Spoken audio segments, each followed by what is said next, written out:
রাহি তিতলিকে রাহুলের হাতে তুলে দিল। হ্যাঁ বন্ধুরা, আমরা এমনটাই দেখতে পাব শুধু তোমারই জন্য সিরিয়ালের আগামী পর্বে।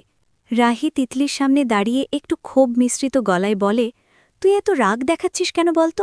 এই বিয়েটা তো তুই নিজেই করতে চাইনি, নিজের ইচ্ছেতেই মণ্ডপ ছেড়ে চলে গিয়েছিলি। এখন আবার আমাদের উপর এত রাগ ঝাড়ছিস কেন? শুধু আমি রাহুলকে বিয়ে করেছি বলেই তোর এত জ্বালা? যখন তোকে বোঝাতে গিয়েছিলাম তখন তুই তো বলেছিলি আমি চাইলে রাহুলকে বিয়ে করে নিতে পারি। তিতলি চোখ রাঙিয়ে উত্তর দেয়, আমি বললেই তুই সেটা সত্যি করে ফেলবি? আমি তো রাগের মাথায় বলেছিলাম, আর তুই সেটা সিরিয়াসলি নিয়ে বিয়েই করে ফেললি। যদি তোর মনে রাহুলের জন্য কিছু না থাকতো তাহলে কি শুধু আমার কথায় এমন একটা বড় সিদ্ধান্ত নিতি? এখন আবার আমাকেই দোষ দিচ্ছিস।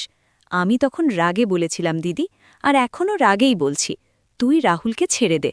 তুই তো শুধু দুই পরিবারের মান সম্মান বাঁচানোর জন্য বিয়েটা করেছিস, তাহলে ওর সঙ্গে তোর কোনো সম্পর্ক থাকার কথাও নয়। এটা তুই সহজেই করতে পারিস। রাহি একটু শান্ত স্বরে কিন্তু দৃঢ়ভাবে বলে, না, এটা আমার পক্ষে সম্ভব নয়। আমি শুধু তোর কথাই বিয়ে করিনি, তোর হঠপারি সিদ্ধান্ত আর দুই পরিবারের সম্মান রক্ষা করার জন্যই এই বিয়েটা করেছি। এখন তুই নিজে ভেবে বল তুই আসলে কি চাস, কারণ বিয়েটা তো হয়ে গেছে, এটা আর বদলানোর নয়।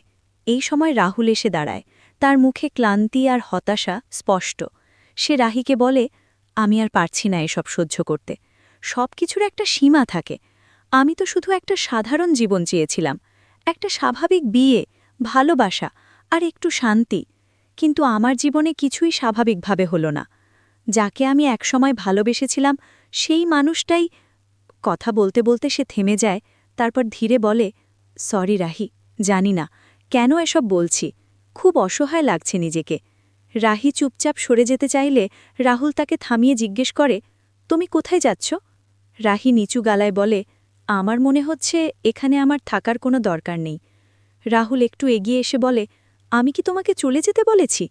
রাহি ধীরে বলে, তুমি এখনও তিতিলিকে ভালোবাসো, আর যদি সত্যিই তাই হয়।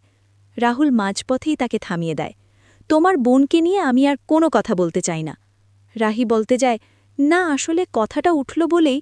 কিন্তু রাহুল এবার দৃঢ়ভাবে বলে ওঠে, আমি তিতলির ব্যাপারে আর কিচ্ছু শুনতে বা বলতে চাই না।